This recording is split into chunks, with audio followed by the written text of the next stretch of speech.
Halo semua, jumpa lagi dengan saya Sentris. Sebelumnya saya ucapkan minal aizin wal faizin, mohon maaf lahir dan batin, khususnya bagi teman-teman yang beragama Islam. Sudah beberapa waktu berlalu saya tidak mengupload video disebabkan oleh saya lebih fokus untuk bersama keluarga saya dulu, dan baru saat ini saya dapat membuat video terbaru. Untuk itu, kali ini saya akan membahas mengenai RUU Polri yang katanya tidak kalah kontroversialnya dari Undang-Undang TNI yang baru saja disahkan beberapa waktu lalu. Oleh karenanya, kali ini saya akan membahas RUU Polri dan permasalahannya. Tapi sebelum itu, bagi yang baru menonton video saya ini, jangan lupa like dan subscribe video dan channel saya ini di bawah ya. Tanpa perlu lama-lama, mari kita mulai pembahasannya.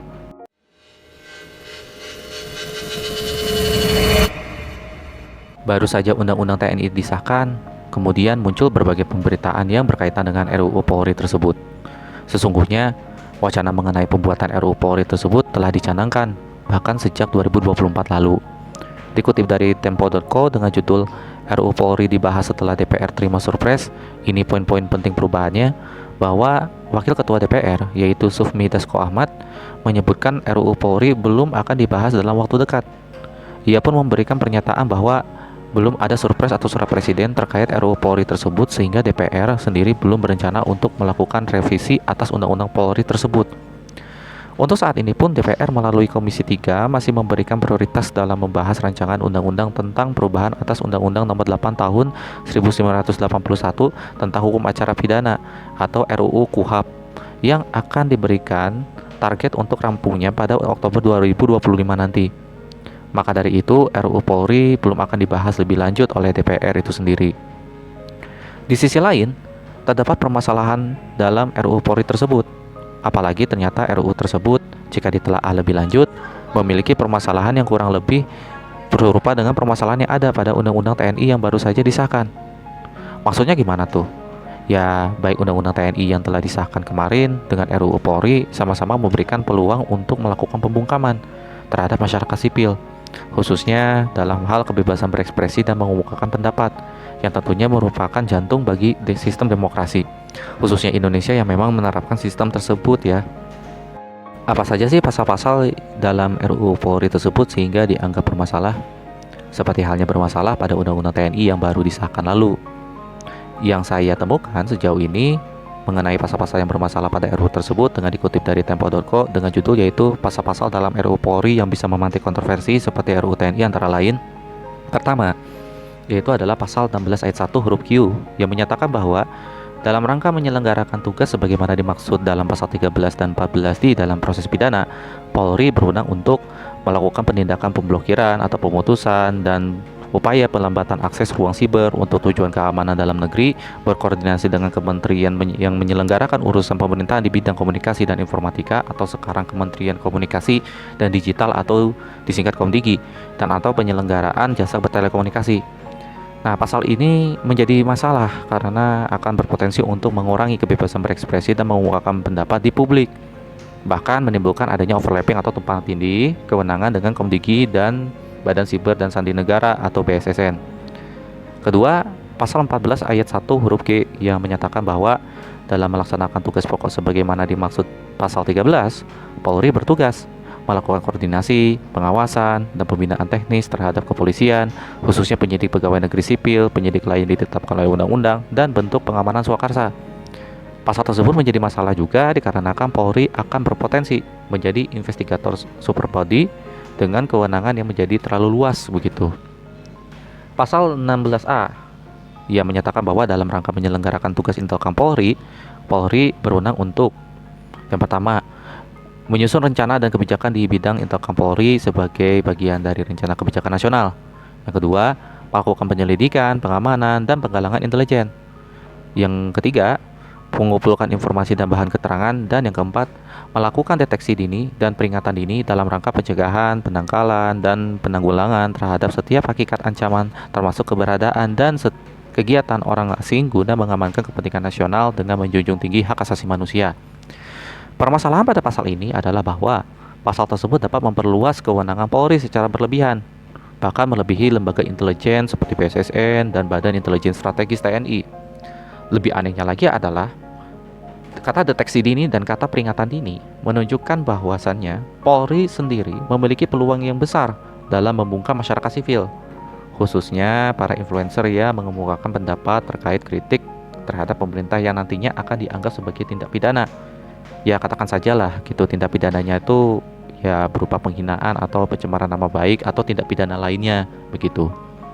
Dan yang keempat adalah pasal 30 ayat 2 yang menyatakan bahwa batas usia pensiun anggota Polri yaitu yang pertama adalah 58 tahun bagi Bintara dan Tamtama, yang kedua 60 tahun bagi perwira, dan yang ketiga umur 65 tahun bagi pejabat fungsional sesuai dengan ketentuan peraturan perundang-undangan bagi jabatan tersebut.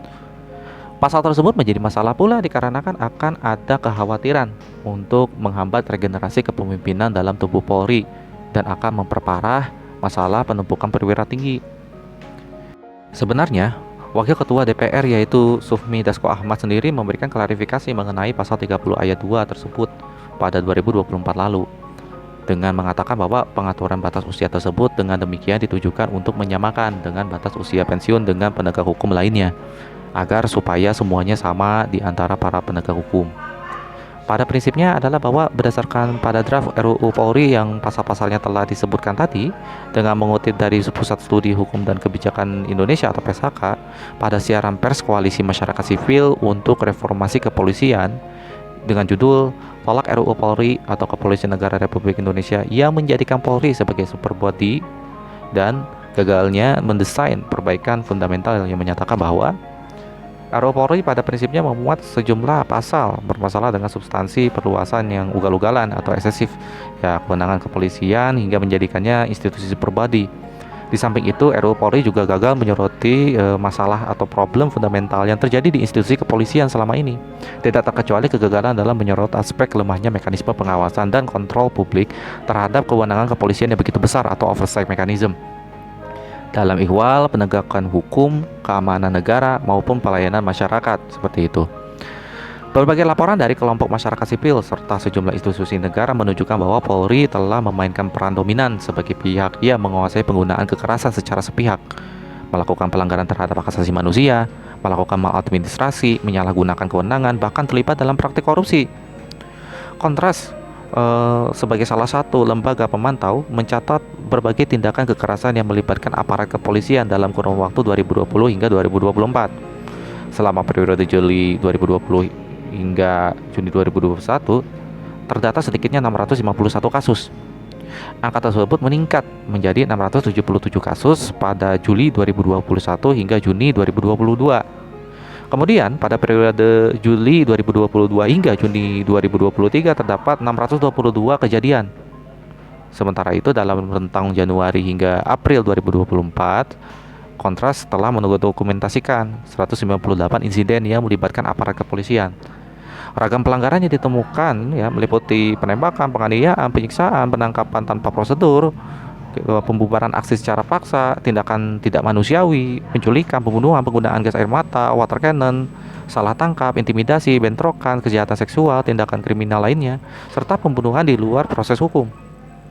Ya, belum lagi teman-teman juga sudah tahu lah, ya kasus-kasus yang kemarin-kemarin itu ya seperti kasus penembakan seorang siswa SMK Negeri 4 Semarang yaitu Gama oleh Oknum Polri, pembungkaman terhadap Ben Sukatani dari Kabupaten Purbalingga tersebut hanya karena lagu-lagunya gitu ya mengkritik gitu institusi kepolisian dan lain sebagainya.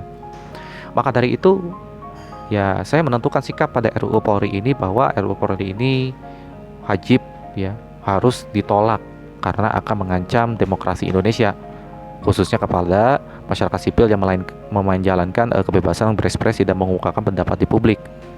Nah, seharusnya ya yang perlu dibenahi dari Polri adalah perbaikan sistem secara total yang tentunya tidak merugikan masyarakat sipil dan mau menegakkan hukum sebagaimana mestinya agar masyarakat sipil merasa terlindungi keamanannya. Bukan masalah dengan makin menajamnya surveillance yang berlebihan kepada masyarakat yang justru akan atau akhirnya gitu ya malah mematikan gitu demokrasi itu sendiri gitu. Oke, sekian dari saya terkait dengan pembahasan kali ini dan terima kasih.